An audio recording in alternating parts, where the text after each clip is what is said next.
Starting off at number 10 now, we have Cropsey. Some of you guys may have heard me talk about this one before. It's the story of the boogeyman of Staten Island. He was rumored to be a homicidal maniac who escaped from a mental asylum. He would hunt for children and drag them back to the ruins of a hospital where he lived. Witnesses always said that he had a hook for a hand. These stories were meant to scare kids, perhaps even told to them by their own parents who wanted them to be more wary of strangers. Then, in 1972, the boogeyman became real. News broke of a real-life corpsey man called Andre Rand. He was a former janitor at the local school for mentally disabled children. Rand was arrested in connection with the disappearance of Jennifer Schweiger, a 12-year-old girl with Down syndrome. He lost his job over the case and moved into the now abandoned school that he used to work in. He was eventually convicted of murder, and police connected him to the disappearance of 4 other children. No bodies were ever recovered. Moving on now to number 9, guys, we have the Bunny Man. I talked about this legend in my West Virginia video, if you remember. The story goes that in 1904 a mental asylum closed down. While transferring inmates to a new facility, one of the buses crashed. Most of the people in it were killed or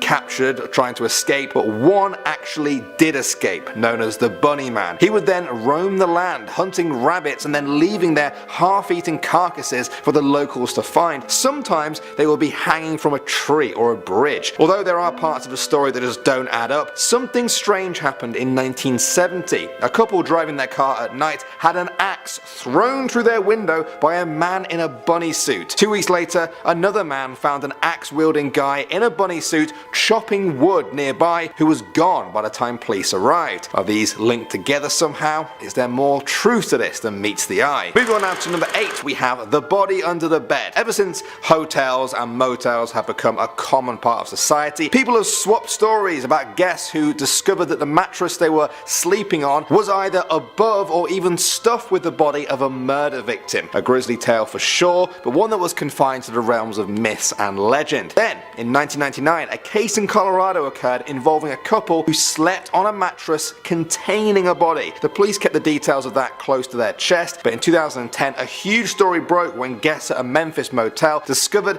they had been sleeping above the body of Sony Millbrook, a missing person at the time. Her boyfriend, Lakeith Moody, was convicted of the crime. Many people were horrified and vowed to give their hotel beds a closer inspection next time. Next up at number 7 now, guys, we have the Maine Robber. That's M-A-I-N-E. The state. For many years, visitors to Maine's North Pond have reported that something strange was going on there. Time after time, people reported that things were going missing. Not just one person, one time, many people, many times. Batteries and food would vanish from cabins, while flashlights just disappeared from camping tents. People thought either the earth itself was swallowing it all up, or there was a thief at work. It turns out they were right about that. In 2013, a game warden discovered Christopher Knight living alone in the woods. For 27 years, this man had been there watching hikers, canoeists and other visitors to the area. When taken in for questioning, Knight admitted that he was responsible for around 40 robberies a year. I mean,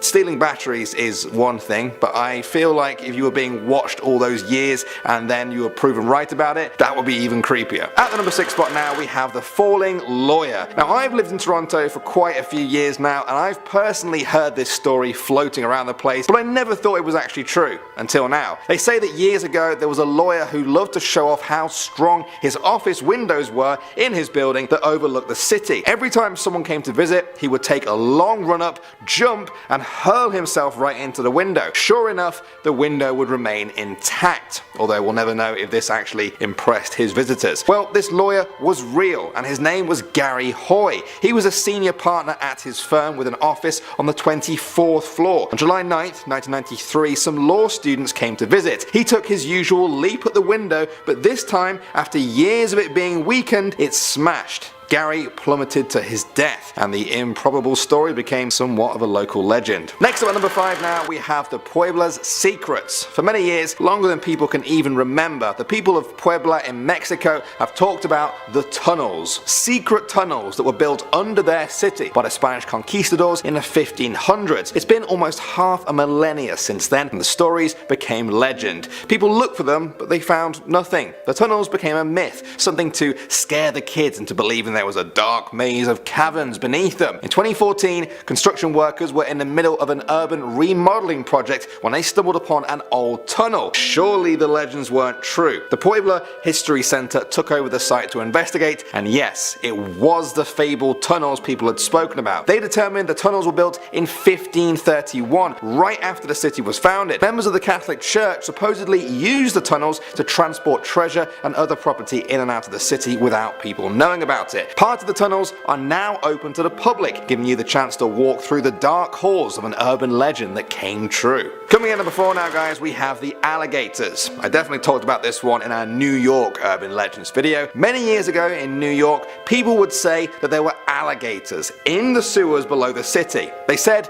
a young boy once flushed his pet alligator down the toilet. Years later, he reached into the sewer grate to retrieve a lost baseball. At that moment, a fully grown alligator leapt up from below and ripped his arm clean off, the same alligator he had flushed away. Many people dismissed the whole story. Alligators, New York, crazy. However, in 1959, Teddy May, the commissioner of New York during the time of these rumors, wrote about the alligators in his tell-all book. He said that he and his inspectors did find alligators in the New York sewers in 1935. They were up to 2 feet in size. It took 2 years for them to clear them all out, more than enough time for the facts to get blurred with fiction. Moving on to number 3 now, we have the dog boy. For many people in Arkansas, they know the stories of the dog boy. Kids swap tales of a werewolf-like man who roams around the town of Quitman. Some even say they've seen him. Many of them might not know that the story is somewhat based in real life. Gerald Bettis was born in Quitman in 1954. By the time he was a young boy, the neighbors were already calling him evil. They said he liked to capture stray animals and torture them in twisted experiments. As he got older, he turned on his parents, tormenting them until, at the age of 27, his dead father was found in his home. The newspapers said it was illness, but others said it was murder. Beres then kept his mother in the house until she was finally taken away and placed in protective custody. His mother testified against him and he was given life in prison, where he died a few years later. They say that his spirit still haunts that house and that he's often seen roaming the area as a ghost on all fours with shaggy hair like a dog. At the number 2 spot now, guys, we have Charlie No Face. Some of you may have heard me talk about this one in my Pennsylvanian video. Charlie No Face is the story of a boy called Charlie who once got electrocuted while climbing on an electric pole to try and see into a bird's nest. He was horrifically disfigured. His face had practically melted off. Eyes, nose, mouth, one of his ears and one of his arms all completely gone. It also turned his skin a sickly green. Somehow he survived and lived out his life in the small town, rarely showing his face to the other locals. People would share the story of Charlie No Face, but because nobody saw him, the story became nothing more than an urban legend. But it wasn't. The story was actually true, all except for the name. Charlie's real name was Raymond Robinson. He was friendly to people whenever they saw him, and he wasn't responsible for the many hauntings that became associated with the legend. And finally, number 1 now, we have Polybius. You may remember this from my video game Urban Legends video. Polybius was the name of an arcade game which kids in Portland got addicted to in 1981. Whenever they were forced off it, they felt nauseous, stressed, or even had seizures. Some people noticed the game was being serviced a lot more than usual. Instead of once a month, Polybius was being checked by men in black suits every single week. They would copy its hard drive, leave all of the money, and then be gone until the next week. People believed they were from the CIA, and that Polybius was all part of a mind control program that sent subliminal messages to its players. While a lot of this is debatable, there really was a kid who got sick during an arcade marathon contest in Portland in 1981. A few days after that, federal agents really did seize a load of arcade cabinets. They said it was all part of a major gambling bust. This is where people tend to differ in opinion. Some say that the story of Polybius was inspired by the events, others say the events are proof of the story. Urban legends and truth. Together they make something better than either of them, I think. Is this the start of a new series? Shall we look at more creepy urban legends that have their stories rooted in true events, or shall we just keep doing our world tour of urban legends? Is this going to split the viewers in half? We'll find out in the comment section below. Thanks for watching as always, guys. My name is Danny Burke, and I will see you all in the next video.